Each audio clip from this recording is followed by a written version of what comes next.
प्रभु यीशु के सामर्थ्य नाम में आप सबको जय मसीह की। Praise the Lord. आइए आज के सुंदर दिन के लिए प्रभु का धन्यवाद करते हुए परमेश्वर के वचन पर अपने मन को लगाएं। आइए मनन के लिए प्रभु के वचन को निकालें। रोमी की किताब अध्याय 13 और इसका 11 वचन निकालिएगा। यहाँ इस प्रकार से लिखा है, समय को पहचान कर ऐसा ही करो, इसलिए कि अब तुम्हारे लिए नींद से जाग उठने की घड़ी आ पहुँची है, क्योंकि जिस समय हमने विश्वास किया था उस समय के विचार से अब हमारा उद्धार निकट है। Praise the lord, hallelujah. प्रभु के लोगों, जो स्कूल जाने वाले बच्चे हैं वो कौन से महीने में सबसे ज़्यादा खुश होते हैं? मार्च के महीने में, फरवरी के महीने में, या अप्रैल के महीने में, या जुलाई के महीने में? आप सबको पता है कि मार्च का महीना तनाव, टेंशन, डिप्रेशन का महीना है। फरवरी का महीना तनाव, डिप्रेशन का महीना, क्योंकि उनको मालूम है अब एग्ज़ाम होगा, अब परीक्षाएं होंगी, और जो टीचर हमारी मदद कर रहा था, जो साल भर हमें पढ़ा रहा था, अब एग्ज़ाम हॉल में मानो हमको पहचानेगा नहीं, हमसे बात भी नहीं करेगा, कोई इशारा नहीं, कोई टिप्स नहीं, कोई मदद नहीं, हम अकेले छोड़ दिए जाएंगे। ये बड़ा दुखद समय होता है।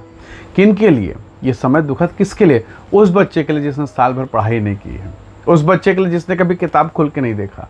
पर जिस बच्चे ने किताब खोल के देखा, जिसने साल भर पढ़ाई की, उसके लिए मार्च का महीना यद्यपि कठिन है, तकलीफ़ का महीना है, फरवरी तैयारी का महीना है, पर बहुत जल्द यानी एक महीने के बाद, यानी अप्रैल और मई महीने के बाद में सब उसके घर के चारों तरफ मिठाई लेकर शुभकामनाएं देने के लिए तैयार खड़े, क्योंकि अब वो बच्चा इनाम पाने को तैयार है, उसने सफलता प्राप्त कर लिया है।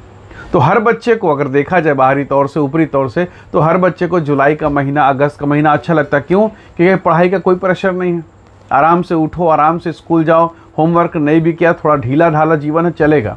पर मार्च अप्रैल में नहीं चलने वाला, फरवरी में बिल्कुल नहीं चलने वाला, क्योंकि अब ये तैयारी का सीजन है। Hallelujah, praise the lord. प्रभु के लोगों, पौलुस कलीसिया को इस प्रकार से कहता है कि जिस समय हमने विश्वास किया उस समय से अब हम मानो रिजल्ट की तरफ बढ़ गए हैं, मानो अब इनाम सामने है।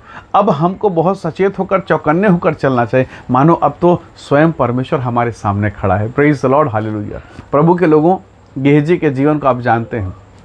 एलीशा का विश्वास योग्य सेवक, सोचिए, एलिय्याह का विश्वास योग्य सेवक, एलिय्याह का सेवक एलीशा रहा, और एलीशा का अब गेहजी, यानी अब वो तीसरा सबसे पावरफुल भविष्यवक्ता बनने वाला है। पर धन के थोड़ी से लालच ने, पैसे के थोड़े से लालच ने उसके जीवन को बर्बाद कर दिया, और अब नामान सुरयानी का कूड़ उसके शरीर पर, उसके वंश पर लग गया। कितने साल सेवा की?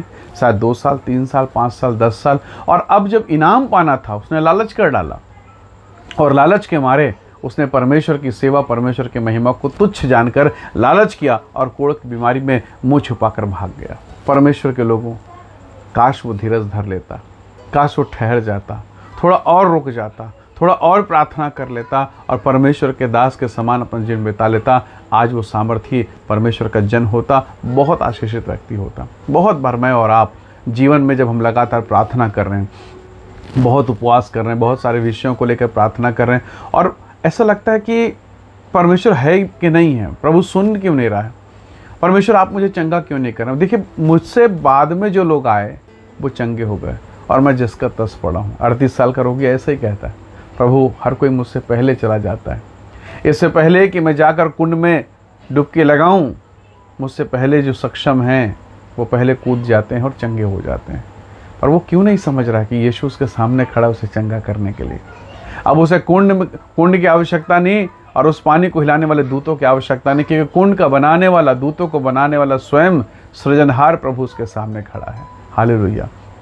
बहुत बार मेरी और आपकी स्थिति ऐसी होती है, हम कोर्ट कचहरी के मामलों में, हम शराब, व्यभिचार, पाप, नाना प्रकार के बंधन में फंसते फंसते ऐसा मन तनाव से भर जाता है कि प्रभु एक समस्या गई नहीं कि दूसरी फिर आ गई है। मेरा छुटकारा कब होगा? मेरे जीवन में कब शांति आएगी? कई बार हमारा मन टूट जाता है, और फिर हमारा मन जब टूटने लगता है, हम संसार की तरफ पड़ जाते हैं। आप में से कितने लोग होंगे जो 3 दिन 7 दिन का उपवास रखा?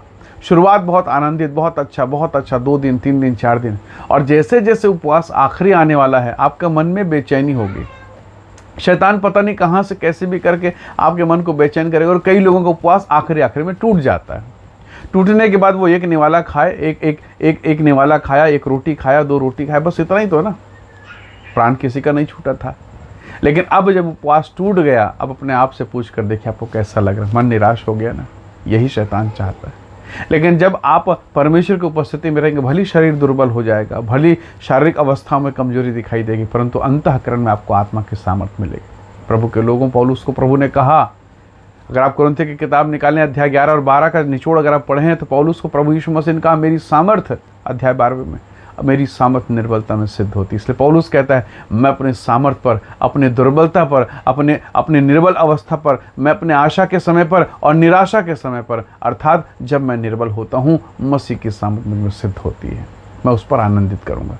प्रभु के लोगों, आज के सुबह मैं आपसे कह रहा हूँ, अपने जीवन में कई बार आप निराश होंगे। आप प्रार्थना करने वाले लोग हैं और कुछ बीमारी, कुछ रोग ने, किसी समस्या ने, बेटे के जीवन की समस्या, पत्नी के जीवन की समस्या ने आपको घेर लिया। कई बार आप रोते रोते, आंसू बहाते बहाते थक गए और आपको लगेगा, परमेश्वर अब मेरा शायद छुटकारा, मेरा कहीं उद्धार नहीं है, शायद मैं यहीं नष्ट हो जाऊंगा। परमेश्वर के लोगों, ऐसे समय में पौलुस कहता है, जिस समय हमने विश्वास किया उस समय के हिसाब से अब हमारा उद्धार बहुत निकट है, बहुत निकट है। इसलिए परमेश्वर के प्रति आशा से भरे रहें, परमेश्वर से प्रेम करते रहें। देखिए, सेवकाई में लगभग 3-3.5 साल तक यहूदा ईमानदार रहा, बहुत अच्छे से। पर जैसे जैसे धन आया, झोली आया, पैसा आया उसके पास में, वो धन में इतना उलझ गया कि बेईमान हो गया और अंत में यीशु को बेच डाला। काश वो टिका रहता, विश्वास योग्य होता, तो आज पतरस की परछाई के लिए लोग लड़ रहे हैं, झगड़ रहे हैं। लेकिन पतरस की परछाई अगर किसी पर पड़ जाए तो बड़ा चमत्कार हो जाता था। काश अगर वो ठहर जाता तो उसकी परछाई में भी प्रभु वो सामर्थ्य दे देता, वो भी किसी पर हाथ रखता और आत्मा का वरदान चालू हो जाता। हालेलुया। पर नहीं, वो 30 चांदी का सिक्का जिसके हाथ में थोड़ी देर के लिए आया, उसके बाद फेंक के चला गया। क्या मिला उससे? परमेश्वर के लोगों, शैतान ऐसा ही है। कई बार हमारे उपवास को तोड़ देगा, हमारी प्रार्थना को तोड़ देगा, हमारी पवित्रता को तोड़ देगा, मन को निराश कर देगा, नाना प्रकार के डिप्रेशन और तनाव से डालेगा, कितनी भी प्रकार की कोशिश करेगा। पर अगर आप रुक गए ना, तो याद रखिए, परमेश्वर मानो आपके सामने खड़ा है, आपको जय देने के लिए, आपको विजय देने के लिए, आपको अपने कंधे पर उठाने के लिए। परमेश्वर मेरी और आपकी सहायता करे इस बात को समझने के लिए। इसलिए प्रभु के लोगों, जब मैं और आप निर्बल होना, तो इसी समय प्रभु के साथ बैठिए, प्रार्थना कीजिए, क्योंकि बाइबल कहती है वो अपने भक्तों के आंसू को अपने कुप्पी में रखता है। उसने कहा, एक माँ तुझे भूल जाएगी, मैं तुझे कभी नहीं भूलूंगा। उसने कहा, देख मैंने तेरा चित्र अपनी हथेली में खोद के बनाया है। ऐसा प्रेम करने वाला परमेश्वर मुझे और आपको मिले। इसलिए निराश मत होइए, प्रभु में आनंदित होइए, प्रभु में धन्यवाद कीजिए। हन्ना के जीवन को देखिए, कोई संतान नहीं, कोई बच्चा नहीं, घर में सौतन भी आ गए। क्या उसने परमेश्वर के आंगन में जाना छोड़ा? नहीं छोड़ा। इसलिए उसने शमूएल को पाया, इसलिए उसने आशीष को पाई। आप भी पाएंगे, क्योंकि आपके चौखट में, आपके दरवाजे में, आपके हृदय में प्रभु यीशु मसीह खड़े हैं। आइए दुआ करें, प्रभु के नाम का धन्यवाद करें। प्रेमी अनुग्रहकारी ईश्वर के पिता, मेरे प्रिय भाई बहन के जीवन को आप ब्लेस करें। हर दुर्बलता, हर निर्बलता, हर एक निराशा इनके जीवन से दूर हो और ये आशीषित हो पिता। इनके जीवन को अनुग्रह से, शांति से, महिमा से भर। सब प्रकार की बुरी आदतें, बुरी बातें और हर वो अंधकार की शक्ति जो इनके विरोध में है, इनके परिवार के विरोध में, वे सब प्रभु यीशु के नाम से दूर होने पाएँ। इन्हें स्वतंत्र करें, आज़ाद करें, आशीष दें और अपने अभिषेक से मसा करें पिता। सारी महिमा आपको देते हैं। धन्यवाद के साथ विनती प्रभु यीशु के नाम से मांगते हैं, आमीन, आमीन। प्रभु आप सबको बहुत ऐसे आशीष दे। Praise the lord. जय मसीह की।